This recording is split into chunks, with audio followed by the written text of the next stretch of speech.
Previously on The Outsider.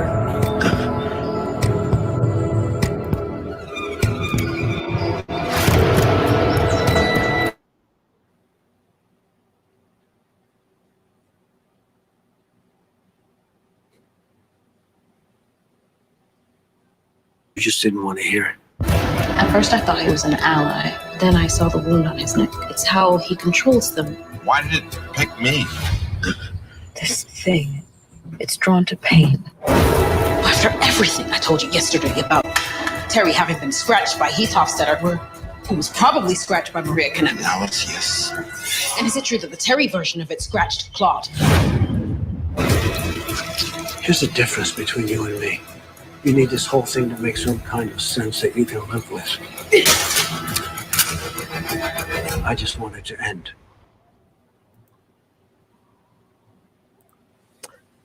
Hello and welcome to an all-new episode of Talking the Outsider. I am one of your hosts, Kinte, all the way live from Los Angeles, California, and I'm so happy to be with you today. We are talking yet again about another episode of the HBO series, The Outsider, and I'm joined by my wonderful co-host, the one and only Jen. How are you doing, Jen? Good. I always feel like I should say all the way live from the middle of the Pacific Ocean on the tropical sunny island of Maui. But then I don't want to show you up or anything and make it seem like I live in paradise, even though I do. You do live in paradise. I mean, Hawaii is paradise. It's true. It's paradise. Today it's kind of overcast and a bit cold. And a friend of mine said, "What does it mean when it's cold in Hawaii?" And I was like, "Well, I have to wear socks." So that's cold. Just saying. All right, so we are finally caught up. We actually started this podcast behind. Now we're finally caught up, and we can actually talk about the show and not have to worry about spoiling or talking too much, talking out of turn. And then plus, this episode really doesn't tie in. It does tie into the book in some ways, but it's mostly all made up. But it is made up. And then we're going to talk about how it does tie into the book. So Claude Bolton, who we all suspected would be the next to turn into El Cuco to turn into, this is definitely revealed that that's what is happening.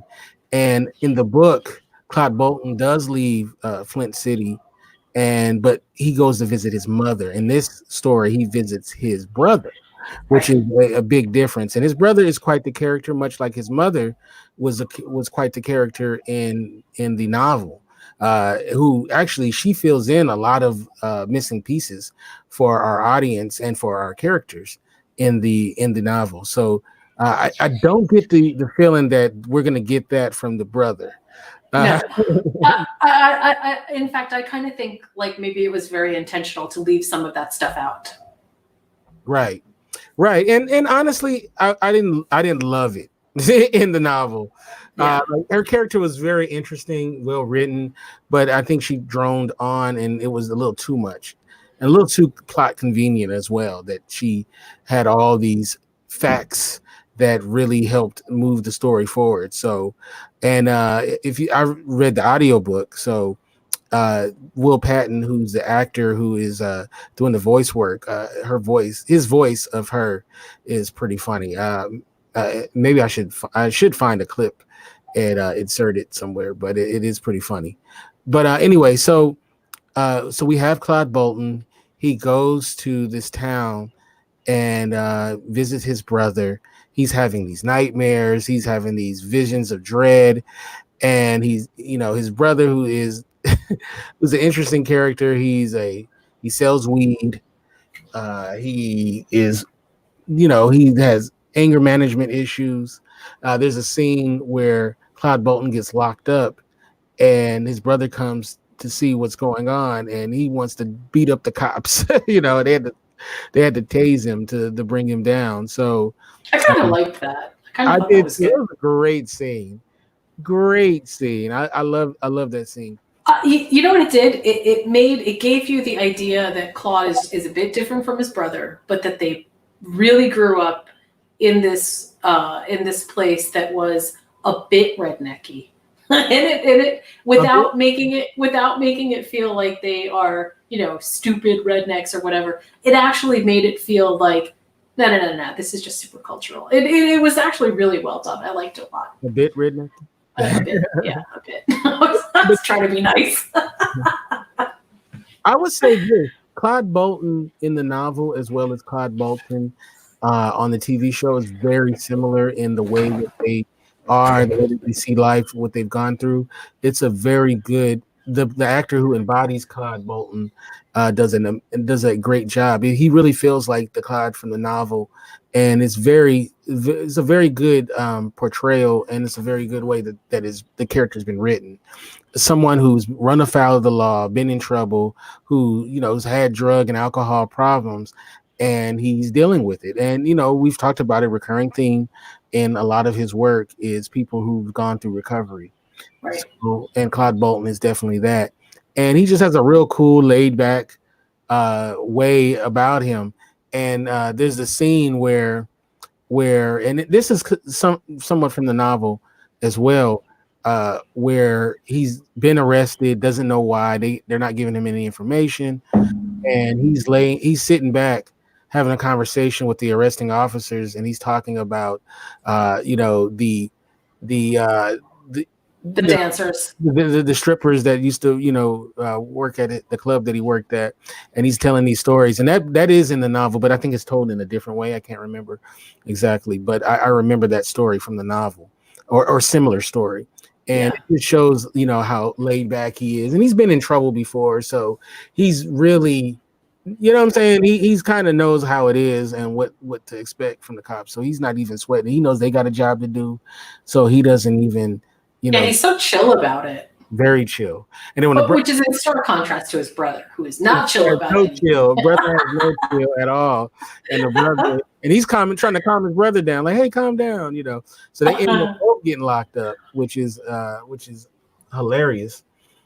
And then so let's go to our cast of characters. We have Andy, we have Holly, we have Alec Pelly, we have Howard, we have Jeannie as well, Sablo, and they're all meeting about what to do next. And they decide that they're going to go down to this town because they need to find Claude Bolton, because they're afraid that Claude Bolton may turn. Or I'm sorry, not that he may turn, but El Cuco may turn into him, and they need to have their hands, their eyes on him.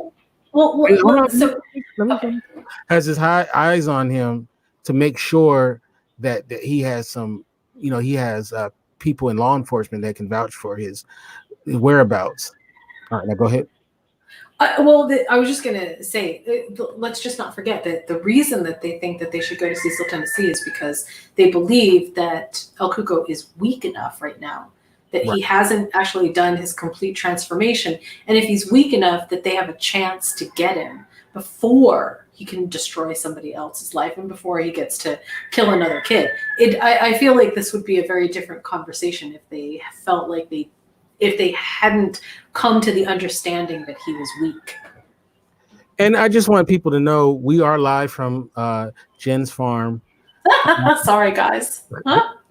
Hawaii is filled with feral roosters of all things. I'm so sorry. On behalf of the state of Hawaii, I apologize. If we don't acknowledge it, then there'll be somebody saying, this show was cool except for the farm activity. I'm so sorry. No, you know how people are. You know how people are. So we're not. I definitely wanted to acknowledge it so that people can then say, okay, we talked about it. Yes. Just so everybody knows, after the podcast, I'm going to go set up a GoFundMe for a soundproof room. So yeah. You know what? I thought you were going to say that you were going to go back and kill the rooster. Much better, the GoFundMe. So, okay.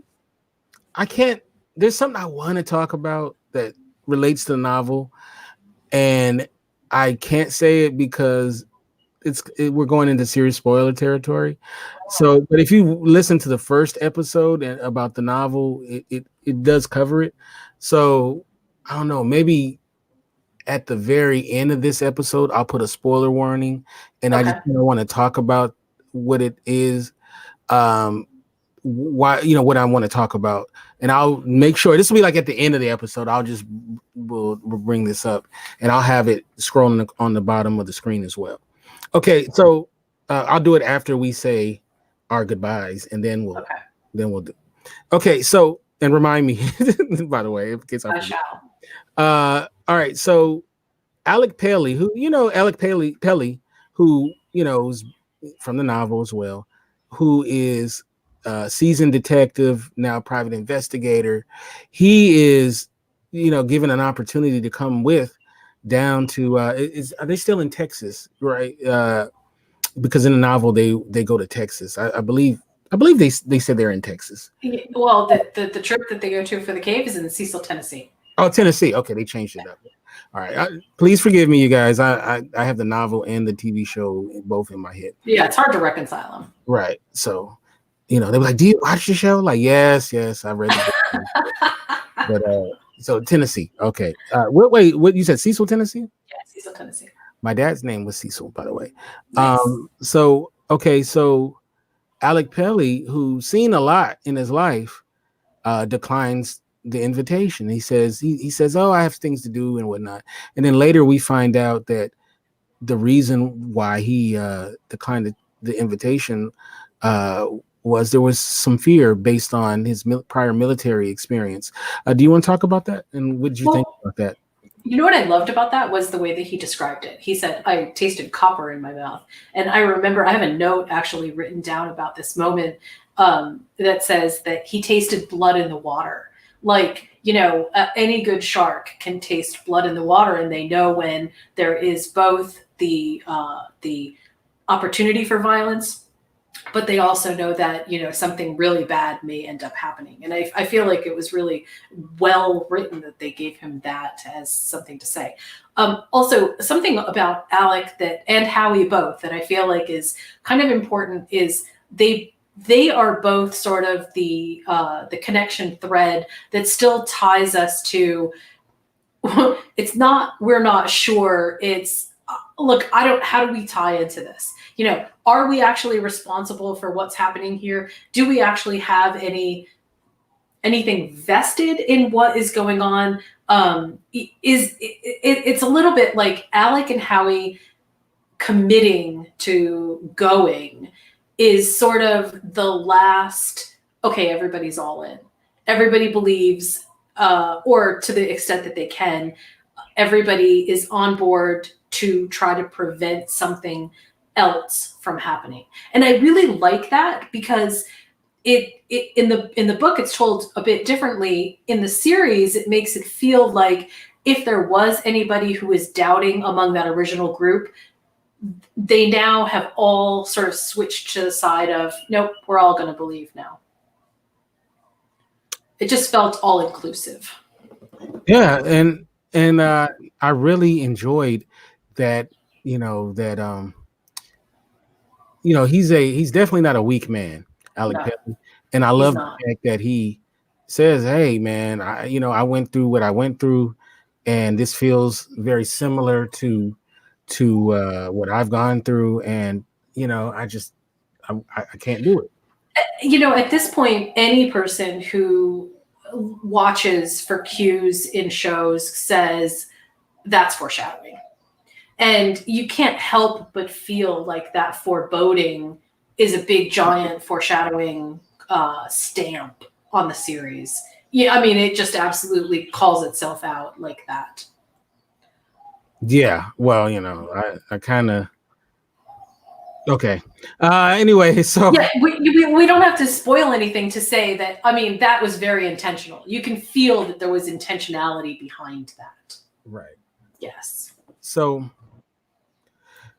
all right. So let's talk about they go and they bail out.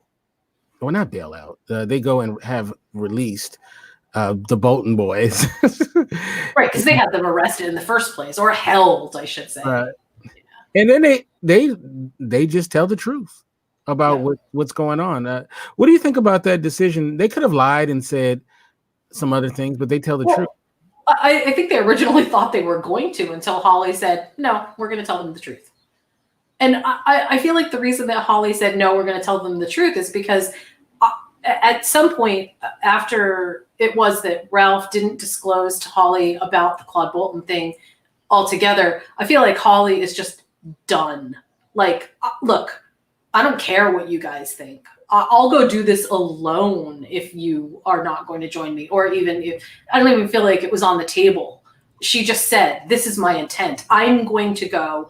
I'm going to, and then everybody else was like, okay, yeah, I'm on board. Yeah, I'm going to go. Yeah, I'm going to go.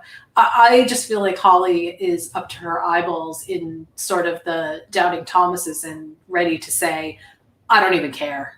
And she makes a really good reference to that in the car with Jack. Well, I'm sorry, not with Jack, with Ralph, when she says to him, look, it's really important. Either you're in on this or you need to go home. That is from the novel. There is a moment where you need to believe or really get the F on.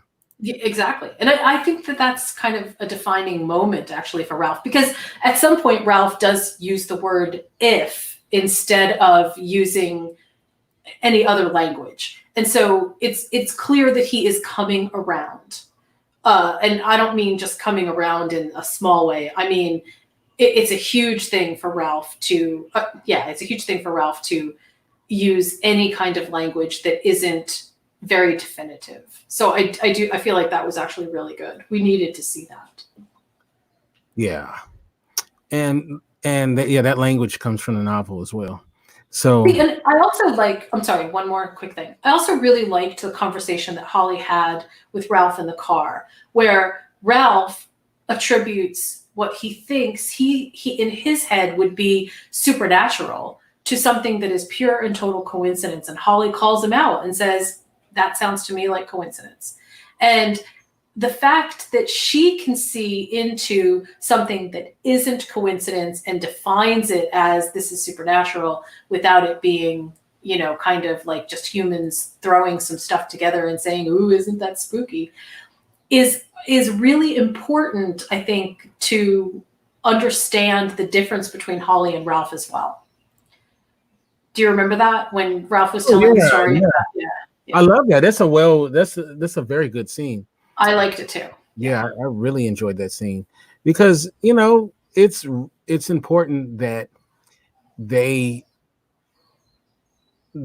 talk about that line between what is real, what is something that is imagined, also what is something that based on evidence we see, we hear, we smell, and all of that stuff. And it's very important. So I love the fact that they had that conversation. And like I said, once again, not in the novel. This was something totally for the show. So, and there's a moment too where Holly goes to a church, and I could recall her saying that she's not particularly religious. What did you think that meant, going to the church? So two things. One, I felt like she knew that what's his name was going to be there. Like she deduced enough about him to know that that's where he would be. But two, I also feel like this is all going back to what I think we originally talked about when our podcast began, about the origins of this story in belief, that it's not just one belief that's important. It's the belief of the person as it relates to what's happening in the world around them at the time, and why it is so important to put, as an example, the story that we heard Holly and Ralph talk about in the car.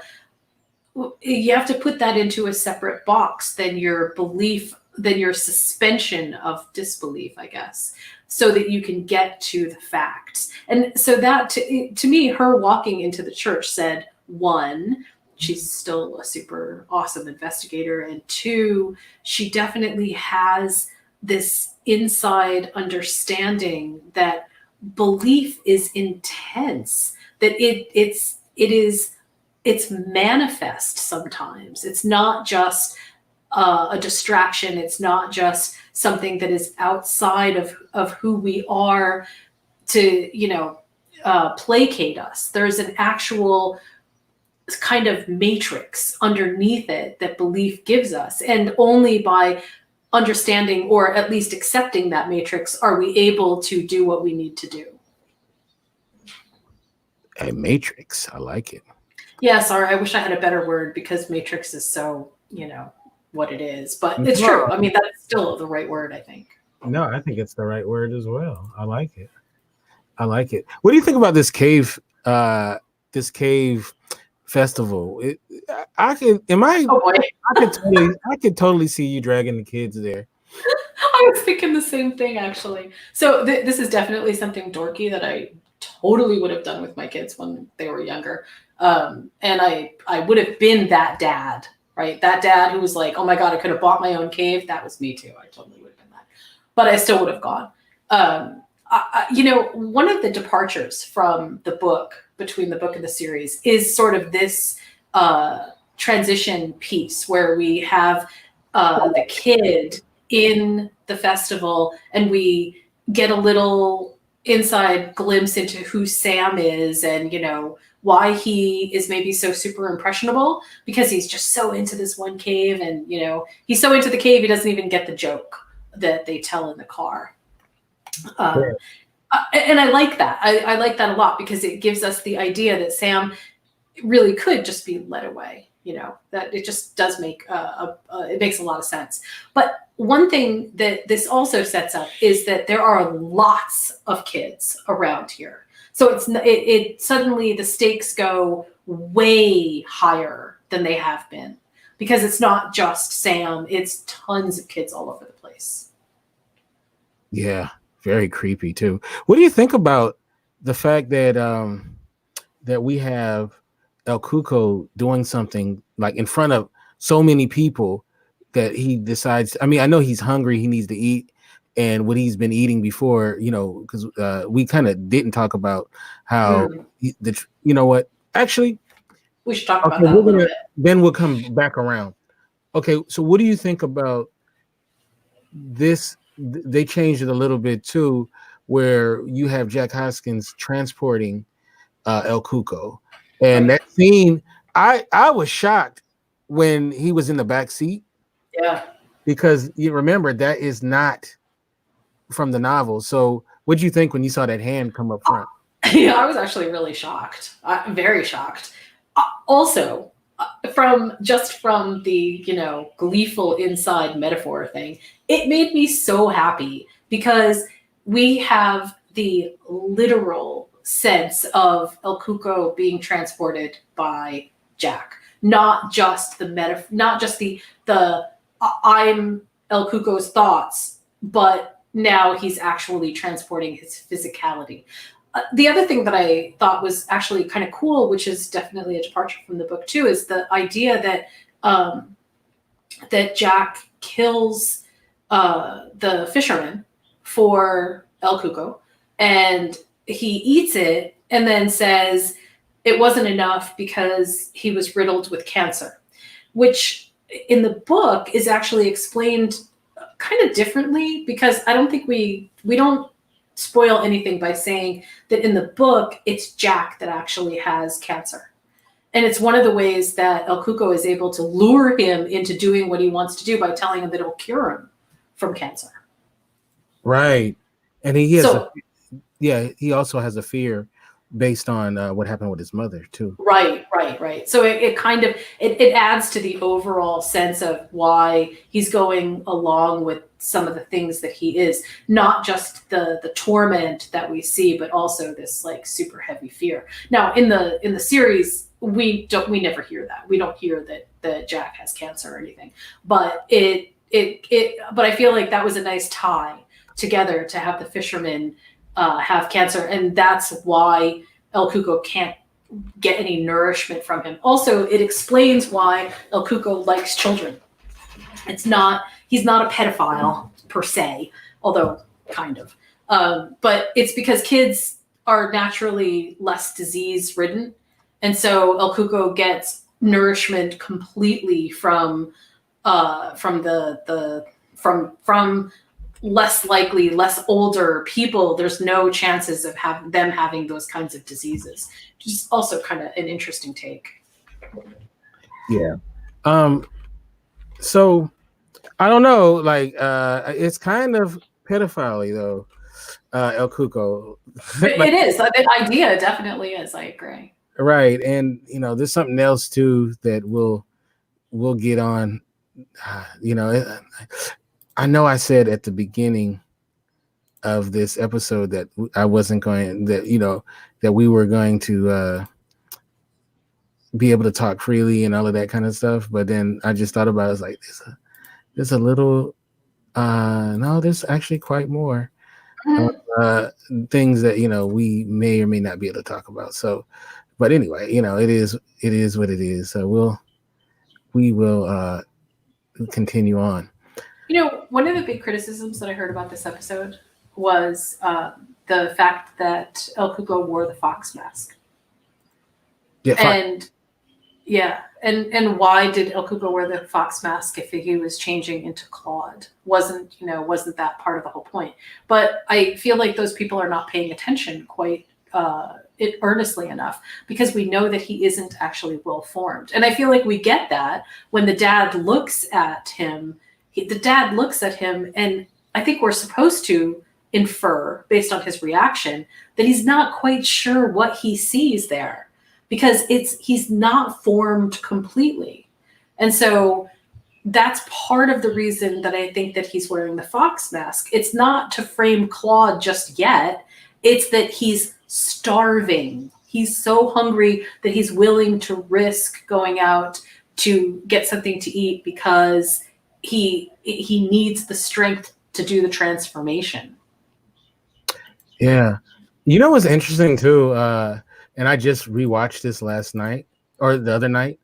The film Dr. Sleep. I don't have you watched Dr. Sleep? Oh, right? yeah. I saw the giant director's cut that's like 5 hours long. You know what? It's not quite that. Yeah, I just watched that too, by the way. Which I didn't realize that's what I was looking at. So I was like, wait a minute, I don't remember this from because I saw it in the theater and all that. But side note, it's almost a different movie. So you've seen Dr. Sleep and then you see the extended edition. Yeah, there's a lot new. And it's good stuff too. It's good Definitely. Stuff. More book stuff in it. But it's the same thing. They're very similar too. They are people who who are not human, who feast on children. Their hunger for kids. Is excuse me, sorry about that. The rooster kind of threw me off. Sorry. No, it's all good. It's all good. No, we'll start adding them into the show notes, the show credits. So, we need to name the rooster. Yeah, we need to name him.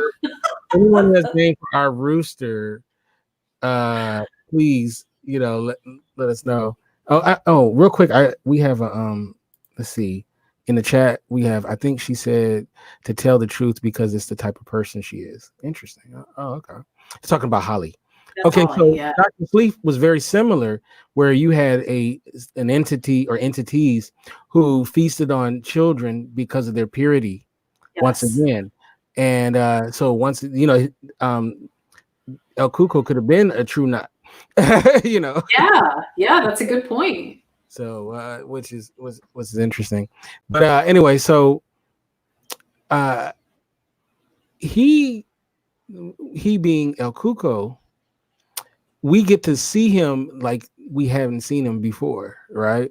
That's right. And it's a funny scene when they're in the cave, and he throws like a can at it. Oh my god, that was hilarious! I felt like that was actually comic relief. Yeah, because it was like, oh my god, he looks so frightening too, right? I mean, I don't know about you, but I was ready to throw up myself. Whoever did those sound effects. The sound, yeah, that was gross. Thanks, guys. I was like, yeah, we don't actually need to see that. But the shadow was enough. Right.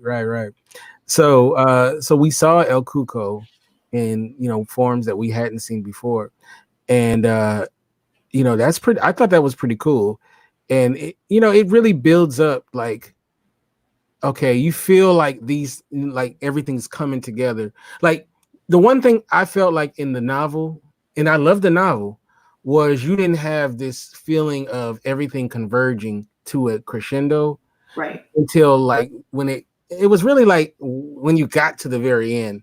Yeah. Whereas this, okay, starting with this episode, you feel like everything's coming to a foxhead, to a head. Yes. Like, and I like that. I like that because it makes you more hyped up for how's this going to play out. And I felt like in the novel, you really didn't have that, where you were like, okay, like everything's convergent. Like, I use a movie like Heat. You know how you're like, oh, these two sides are doing their thing, and like how's it they're gonna come together, and it's gonna be this, this awesome battle between good and evil. So that's how we feel when you watch this episode. It's like, oh, okay, I feel that now. Right. With 2 more episodes left, and I just thought this episode was very good. I thought the dialogue at the Bolton house was cool between everybody. I thought I loved how Brother Bolton was like, how long y'all gonna be here? Yeah. And I love how he was still dealing weed, and he was like, and Ralph was like, hey, can you maybe not do that while the cops are here. and then he still though, like I like how he didn't care, man. He was like, this is what I'm doing, you cutting in on my business. So I just thought it was very good. I mean, so this episode leaves me with a lot of questions, right? Questions that I didn't have in the book, but because of the way that they're telling it in the series, there's so many questions. Because El Cuco has made a power grab and it didn't work, which is really rare, actually, that we know of for El Cuco anyway. What is the next play? Because, so we don't know because Jack isn't involved in any of this yet, and because we don't know if Jack knows where they are. Although we did see that he had the radio with him, so he might be able to figure out that he might be able to figure out where they're going. The question becomes: does El Cuco? Does he try this? Does he try to scratch somebody else in the hopes that he can do a new transformation with the little amount of food that he's had? Or has this exposed him enough that he's just going to have to do an open, naked, I just have to try this and see what happens, killing? And I actually can't quite get my head around which scenario seems like it's the most plausible. Wow. Well, look, he looks so weak. It seemed like you could just body slam him and he's done. Like yeah. I mean, he was able to get away barely, right? Yep. But so I don't know. But I love the scene where they showed him the iPad with Claude Bolton. With Outsider or El Cuco as Claude Bolton. I love that scene was so cool. Yeah, that was good. That was a good scene. And for those who are looking or who are listening to the podcast, who are viewing the podcast, I'll throw up that on the screen right now, so you can see this is the image that they saw, which you can see that his face isn't totally Claude Bolton. It's kind of a deformed Claude Bolton. Right. And shout out to what was Sam's sister's name? Wanda? Yes. Man, shout out to Wanda for just going after that guy. Yes. Oh, that yeah. was crazy. I actually was really impressed by that. I loved it. Yeah, I did as well. So okay, another thing is we had Alec Pelly and Alec Pelly and Howie decides to come, to go there. The reason why I'm kind of, like I'm trying to be very careful on what I say, but and we'll talk more, when we get to the spoiler section. But I like the idea that he changed his mind and said, you know what, Alec Pelly's like, I can't just leave her out there. And one thing I did say to myself was, it's not like she's there by herself. She is there with, Yeah.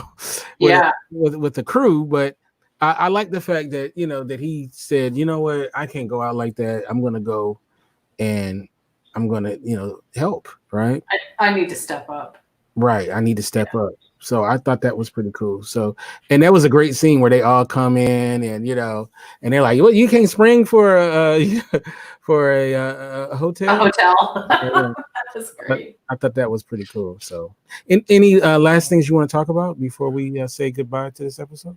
Before we the spoiler section. I wanted to say that throughout this episode, and actually throughout much of Outsider, the music choices have been absolutely just dead on. And most of the music that they choose to talk about or highlight or play is actually, real music. It's not pretend stuff. And it's amazing. I mean, the choices have just, it's been so dead on in terms of meaning and capturing the essence of a time period. And it's just been fabulous. So I just wanted to give a quick shout out to that because we haven't talked about that very much. Dead on, pun intended. Yes, definitely, pun intended. Yeah, no, I agree. The music's been great. The cinematography, the color palette, the acting has been, the writing, it's been awesome. That's for sure. All right, so Jen, how can we get you on social media and all that stuff? You can find me on Twitter at followingbliss1, and you can check out my websites at moviesmakethemeal.com and check out my new website that's still in development but coming super soon, studiowhitewolf.com. All right. And you can get me at Kinte F on Twitter, Kinte Ferguson on Instagram, and the website is indyradio.org, indyradio.org. All right, as I said before, and I have it on the screen, this is a spoiler part. So when I say this is a spoiler part, I'm going to talk about something that's in the book that may affect how it's going to end. So if you don't want to know anything about what happened, in the book, which you may or may not see on the TV show, this is probably a good way to cut out because you've seen everything. After this, we're going to just say goodbye. Right. But if you want to know, stay here. You can't say you haven't been warned. It's on the screen. Okay, so, all right, Alec Pelly and Howie. As you know, in the final scenes of the novel, they are both gunned down. Yes. And I guess I can say by who, but by Jack Hoskins, which we see in the next episode. We see a couple of things from the novel that you see a snake. Did you catch the snake? I did, yeah. All right, so that's from the novel as well. I mean, I don't know if it's going to play out like in the novel, but we saw a snake. We saw Jack Hoskins with a rifle, and I believe they showed someone in the sights as well. Yeah. I think that's the whole buildup behind making Jack Hoskins, because we know that he's a sniper. Right. And so, I mean, we made had a point to make sure you knew it too. Yes. They put it in the episodes. I think somebody says it, and we saw him, very early on. Yeah. And then we saw his cache of guns inside of his house, and yeah. Right.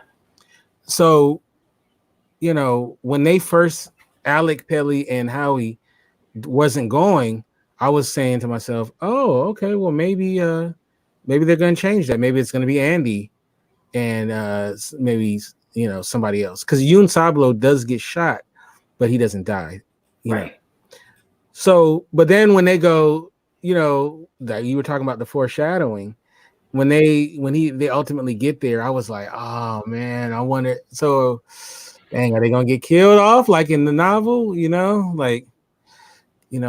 So we're gonna find out if that's true or not. But I have a feeling that they're gonna change it up somehow. So it may not be them two, or it could be them two and someone else. I I have a feeling though it may not be exactly like it is, but they got it set up to where it possibly can be. So, I don't, I don't know exactly what they're thinking, but from a story perspective, the way that these things usually run out, it's the people who are